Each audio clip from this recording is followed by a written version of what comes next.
நேயர்கள் அனைவருக்கும் வணக்கம். நத்தம் யூடிஆர் செட்டில்மெண்ட் நிலச்சிக்கல் சம்பந்தமான மேல்முறையீட்டு மனுக்கள் எழுதுவது எப்படி என்ற தலைப்பில் சாமு பரஞ்சோதி பாண்டியன் அவர்கள் ஜூலை 26, 27, 28 ஆகிய 3 நாட்கள் மாலை 7 மணி முதல் இரவு 9 மணி வரை சூம் இணையவழி பயிற்சி வகுப்பு நடைபெற இருக்கிறது. முன்பதிவுக்கு தொடர்பு கொள்ள 9841665836 என்ற எண்ணை தொடர்பு கொள்ளவும். நிலச்சிக்கல் சம்பந்தமான மேல்முறையீட்டு மனுக்கள் எழுதுவது எப்படி என்ற தலைப்பில் நமது பரஞ்சோதி பாண்டியன் அவர்கள் யூடிஆர் என்றால் என்ன, யூடிஆர் தவறுகளை களைவது எப்படி, நத்தம் கணக்கில் பிழைகள் சரி செய்வது எப்படி, நத்தம் பட்டா, நத்தம் புறம்போக்கு, நத்தம் காளிமனை என்றால் என்ன, இது போன்ற பல சுவாரஸ்யமான தகவல்களை நீங்கள் வீட்டில் இருந்தபடியே தெரிந்து கொள்வதற்காக நமது பரஞ்சோதி பாண்டியன் அவர்களின் இணைய வழி பயிற்சி வகுப்பில் கலந்து கொள்ள அரிய வாய்ப்பாக பயன்படுத்தி கொள்ளுங்கள். முன்பதிவு செய்வதற்கு ஸ்கிரீனில் தெரியும் எண்ணிற்கு தொடர்பு கொள்ளுங்கள்.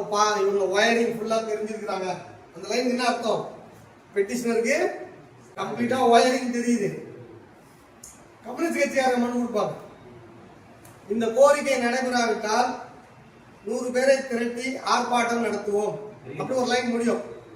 நீங்க பாத்துருக்கீங்க, பாருங்க. உடனே அந்த கிளருக்கு தவத்தவும் போவோம்.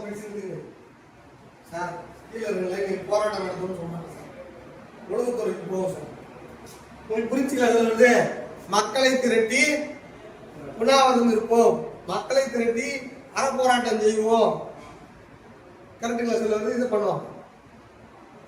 ஒருத்தர் என்ன பண்றாரு, லஞ்சம் கொடுப்பதற்காக பிச்சை எடுக்க போராட்டம் இவ்வளவு ரூபா பட்டா கேட்டான். நகர்ப்புற நில உச்சவர்களுக்கு அவரு ஒரு கம்யூனிஸ்ட் தோழர். அவர் என்ன பண்றாரு, பள்ளிக்கரணையில் லஞ்சம் என்னால இவ்வளவு லட்சம் கொடுக்க முடியல, தாசில்தார் ஆபீஸ் வாசல்லே உட்காந்துருந்தாரு. இந்த தாசில்தார் இவ்வளவு ரூபாய் லஞ்சம் கேட்கிறாரு, நோட்டீஸ் அடிச்சிருக்காரு, என்னால பிரட்ட முடியல, எனவே எனக்கு பிச்சை கொடுன்னு சொல்லி பக்கத்துல உட்காந்துட்டாரு. பேனரை போட்டாரு, வரவங்களுக்கு நோட்டீஸ் கொடுத்து உட்காந்துட்டாரு. ரைட்டா, தப்பன்னு கிளம்பி வந்துட்டான். யாரு? ஏன்னா எல்லாருமே லஞ்சம் வாங்குறாங்க சார், எல்லாரும் லஞ்சம் வாங்குவாங்க. ரெக்கார்ட் ஆகக்கூடாது. ரெக்கார்ட் ஆனா கான்ஸ்டிடியூஷன்ல சுரண்டலுக்கு எதிரான உரிமையில சட்டப்படி அது தண்டனை இருக்குது. சட்டப்படி தண்டனை இருக்கு. உங்களுக்கு புரிச்சுங்களா? அதனாலதான் அவங்க எதுக்கு பயப்படுறாங்க அதிகாரிகள். சட்டத்துல அது ரிட்டன்ல இருக்கு, சட்டத்துல அது ரிட்டன்ல இருக்கு. பலிகளா நம்மள ஆக்கிடக்கூடாது அப்படின்னு அவங்க நினைப்பாங்க. அப்போ நீங்க எழுதும் பொழுது எந்த மனு எழுதினாலும் கடைசியில என்ன எழுதணும், உங்களுக்கு பிராண்ட் இருக்கணும். பாசிட்டிவ் பிராண்ட் வந்து நீதி பேரணை பெறுவேன், நெகட்டிவ் பிராண்ட் போராட்டம் நடத்துவேன். ஆனா ஏதோ ஒரு பிராண்ட் இருக்குது. பிராண்ட் இல்லாத மனுன்னா அது அவன் ஒரு மனுஷன்ல சார், அவன் அதிகாரி ஒரு ஹியூமன் பீயிங் தானே, உணர்ச்சிகளுக்கு ஆட்பட்டவன் தானே. அவனுக்கு ஒரு பய உணர்ச்சி ஒரு இருக்கும்ல, டக்குனு எடுப்பாங்க. அப்போ ஒரு மனுவுக்கு புரிஞ்சுக்கோங்க, லேட்டா வந்துட்டாங்க, அவங்க ஒரு சின்னதா சம்மப் பண்ணிடுறேன். ஒரு மனு என்பது அரசு பேசுற மொழி வந்து மனுக்களால் தான் பேசுது, வாயால பேசல, எழுத்துக்களால் தான் பேசுது. அந்த எழுத்துக்கள் என்பது ஒரு பேராகிராஃபா சொல்ல போறீங்க. அந்த அதுக்கு பேரு ஃபேக்ட்னு பேரு சட்டத்தில். என்னது அதுக்கு பேரு? இல்ல ஃபேக்ட்னு பேரு. அது உண்மையோ பொய்யோ, ஆனா அது அதிகாரி எப்படி பார்க்கணும், அதை ஃபேக்டா தான் பார்க்கணும். அந்த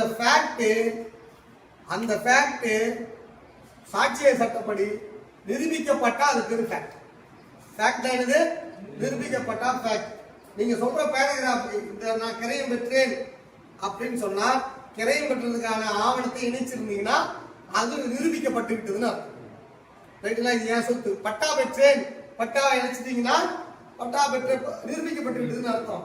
எங்க 2 பேருக்கு சண்டை நடந்துச்சு, அவன் என்ன அடிச்சுட்டான் அப்படின்னு ஒரு பேராகிராஃப் எழுதிருந்தீங்கன்னா அது வந்து நிரூபிக்கப்படலை. அதுக்கு எந்த பேப்பரும் நீங்க வைக்கல. அப்பனாலும் அது பொய்ன்னு அவர் நம்ப மாட்டாரு, உங்களுக்கு வாய்ப்பு கொடுப்பாரு. நிரூபிக்க எஃப்ஐஆர் சண்டை போட்டீங்கல்ல, எஃப்ஐஆரோ மெடிக்கல் சர்டிபிகேட்டோ எடுத்துட்டு வாங்க அப்படின்னு அவர் சொல்லுவார். அப்போ நிரூபிக்கிறதுக்கு அவகாசம் கொடுப்பார்.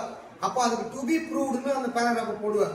அதுக்கப்புறமும் நீங்க நிரூபிக்கல அப்படின்னா நிரூபிக்க தவறியதால் உங்கள் மனுவை தள்ளுபடி செய்கிறேன். நீங்க பொய் சொன்னதால் தள்ளுபடி செய்கிறேன்னு சொல்லவே மாட்டார். உங்களுக்கு புரியுதுங்களா? நீங்க என்ன பொய் வேணா எழுதலாம், ஆனா என்ன சொல்லுவாரு, ஆனா அவர் பொய்னே சொல்ல மாட்டார், அத ஃபேக்ட்னு தான் சொல்லணும். அப்போ உங்க மனுல ஃபேக்ட் தான் இருக்கு. ஃபேக்ட் எல்லாம் நிரூபிக்கப்பட்டதா இருந்தா சரியா இருக்கும். அதுக்கப்புறம் ஃபேக்ட் ப்ரொபண்டான்னு ஒன்று இருக்கு. ஃபேக்ட்னா என்ன அப்படின்னா நேரடியா பாயிண்ட சொல்றது, ரைட்டா? இன்டைரக்டா சொல்றது. சார் அவனை கேட்டு பாருங்க சார், இவங்களை கேட்டு பாருங்க, இந்த ஊர்ல வந்து விசாரிங்க சார், அவனை எல்லாரும் கெட்டவன்னு சொல்லுவாங்க, அவனுக்கு ஏற்கனவே அந்த ஸ்டேஷன்ல வழக்கு இருக்கு சார், அவனுக்கு இங்க எப்படி இருக்கு சார்ன்ட்டு உங்க எதிர்கட்சிக்காரரை பத்தி நேரா அவன் என்ன குற்றம் செய்தானோ அந்த வழக்கு வியாதி மூலம் அதை சொல்லாம எல்லாத்தையும் சம்மந்தம் இல்லாம அவனை பத்தி ஒரு பேட் ஒப்பீனியன் கிரியேட் பண்ணணும் அப்படின்னு ஆதாரம் இல்லாம எழுதினே வந்தீங்கன்னா அதுக்கு பேரு ஃபேக்ட் ப்ரொபண்டா. அதுக்கு பேரு அதெல்லாம் எடுத்துக்க மாட்டாங்க. நீங்க இது என் இடம் தான் சார், ஊர்ல வந்து விசாரிங்க சார், அது ஃபேக்ட் ப்ரொபண்டா. என் இடம் தான் சார், பட்டா இணைச்சிருக்கேன் பாருங்க சார், என் இடம் தான் சார், பத்திரம் இணைச்சிருக்கேன் பாருங்க சார், என் இடம் தான் சார், கோர்ட்டு திருப்பி இணைச்சிருக்கேன் பாருங்க சார். புரியுதுங்களா சொல்லுவாரு? என் இடம் தான் சார், ஊர்ல வந்து போட்டு விசாரிங்க சார், அது ஃபேக்ட். ஃபேக்ட் ப்ரொபண்டா எழுதக்கூடாது. ஒரு மனுல அந்த சொத்துக்கு நீங்க யார், லோக்கஸ் ஸ்டாண்டிங் பேரு. சொத்துக்கு நீங்க யாரு, லோக்கஸ் ஸ்டாண்டிங். இந்த சொத்துக்கு இது இப்படி எனக்கு பாத்தியப்பட்டது. ஒரு மனு எழுதுறீங்கன்னா மூன்றாவது தரப்பினர்லாம் எழுதக்கூடாது. ஏக்கும் பிக்கும் பிரச்சனை, பி தான் பிரச்சனையை எழுதணும். ஆனா சீகார பிரச்சனை கொடுக்கூடாது, ஏக்கும் பிக்கும் பிரச்சனை அது சரி பண்ணுங்க சார் கொடுக்கூடாது. சம்பந்தப்பட்டவங்க தான் உள்ள கொடுக்கணும். அப்போ முதல் பேராகிராஃப் சம்பந்தப்பட்டதை பத்தி எழுதணும். லோக்கஸ் எழுதணும், என்ன எழுதணும், லோக்கஸ் ஸ்டாண்டி எழுதணும். அதுக்கப்புறம் சொத்து விவரத்தை மொத்தம் உங்களுக்கு 10 ஏக்கர் இருக்கும், அதுல 50 சென்ட்ல தான் பிரச்சனை, கரெக்டா அந்த 50 சென்ட் தான் எழுதணும். 10 ஏக்கர் காப்பி பேஸ்ட் பண்ணி வச்சீங்கன்னா போடுற ஆர்டர் 10 ஏக்கரையும் கட்டுப்படுத்தும், நாளைக்கு பிரச்சனை வந்துடும். அதனால டிஸ்கிரிப்ஷன் ஆஃப் த ப்ராப்பர்ட்டி ரொம்ப ஷார்ப்பா, எந்த இடத்துல கேன்சரோ அந்த இடத்துல மட்டும் காட்டணும், மொத்த மனுஷனையும் காட்டக்கூடாது. எந்த இடத்துல கேன்சரோ சூப்பர் போக்கஸா ப்ராப்பர்ட்டியை கரெக்டா சொல்லணும். ஆக ஒரு மனுல ஃபேக்ட் ப்ரொபண்டா இருக்கக்கூடாது, ஃபேக்ட் இருக்கணும், அது நிரூபிக்கப்பட வேண்டியதா இருக்கும். நிரூபிக்கப்பட வேண்டியது என்பது என்னன்னா, நீங்க ஒரு விஷயத்தை சொல்லிட்டீங்கன்னா அந்த ரெக்கார்டு அவன் ஆபீஸ்லயே இருந்தாலும் அவன் டேபிள்லயே இருந்தாலும் அவனை பாருங்க நீங்க சொல்லக்கூடாது. நீங்க தான் ஆர்டிஐ போட்டு அதை எடுத்து வச்சு அதை இணைச்சு கொடுக்கணும். நிரூபிக்கிற சுமை நம்ம கிட்ட தான் இருக்கு, நிரூபிக்கிற சுமை நம்ம கிட்ட தான் இருக்கு, இந்த பர்டன் ஆஃப் ப்ரூஃப் நம்ம கிட்ட தான் இருக்கு. ஒரு மனு எழுதுறது என்பது என்ன, ஒரு மனு எழுதுறது என்பது இவ்வளோத்தையும் உள்ள பிரச்சனையோட கரு என்னன்னு கண்டுபிடிக்கணும். பிரச்சனையோட கரு என்னன்னு கண்டுபிடிக்கணும். காஸ் ஆஃப் ஆக்ஷன் பேரு. அதை மட்டும் எழுதினா பத்தாது. அது நான் சொன்ன மாதிரி கான்ஸ்டிடியூஷனுக்கு எதிராக வருதா, சட்டத்துக்கு எதிராக வருதா, எல்லாத்தையும் கண்டுபிடிச்சி அந்த சட்டத்திற்கு எதிராக வருது அப்படின்றத இந்த பிரச்சனையோட கருவை சொல்லி இந்த சட்டத்தின்படி தப்புன்னு எடுத்து அவரை வைக்கணும். நல்லா உங்களுக்கு நான் சொல்ல புரியுதுங்களா? அதாவது நான் இப்போ கான்ஸ்டிடியூஷனை பத்தி பேசுறேன், லெஜிஸ்லேஷனை பத்தி பேசுறேன், பியூரோக்ராட்ஸ் பேசுறேன், இது பேசுறேன், ஜுடிஷியல் பேசுறேன். நீங்க ஒரு பிரச்சனையோட மூலக்கருவை எடுத்துட்டீங்கன்னா அந்த பிரச்சனையோட மூலக்கரு ஆப்போசிட் பார்ட்டி தப்பு பண்ணதா மூலக்கரு வழக்கின் மூலம் அது எந்த சட்டத்துல தப்புன்னு சொல்லுதுன்னு சொல்லணும். எந்த சட்டத்துல தப்புன்னு சொல்லுதுன்னு சொல்லிட்டீங்கன்னா அந்த மனு தன்னைத்தானே நகர்த்திக்கும். தன்னைத்தானே நகர்த்திக்கும். அதற்கு இசைவான தீர்ப்புகளை எல்லாம் வச்சுக்கணும் வைங்க, முன் தீர்ப்புகளா வச்சுக்கணும் வைங்க, அந்த மனு தன்னைத்தானே நகர்த்தும். உங்களுக்கு புரியுதுங்களா? அப்போ மனு கொடுக்குறோம், மனு கொடுக்குற அரசோட ஒயரிங் எப்படி இருக்கு, 3ஆ இருக்கு, ரைட்டுங்களா? இப்போ இதை நீங்க ரெண்டு பேரா டிஸ்கஸ் பண்ணிட்டு அப்புறம் என்னோட கேள்வி பதில் நிகழ்ச்சி அப்படியே 5 நிமிஷம் டைம்.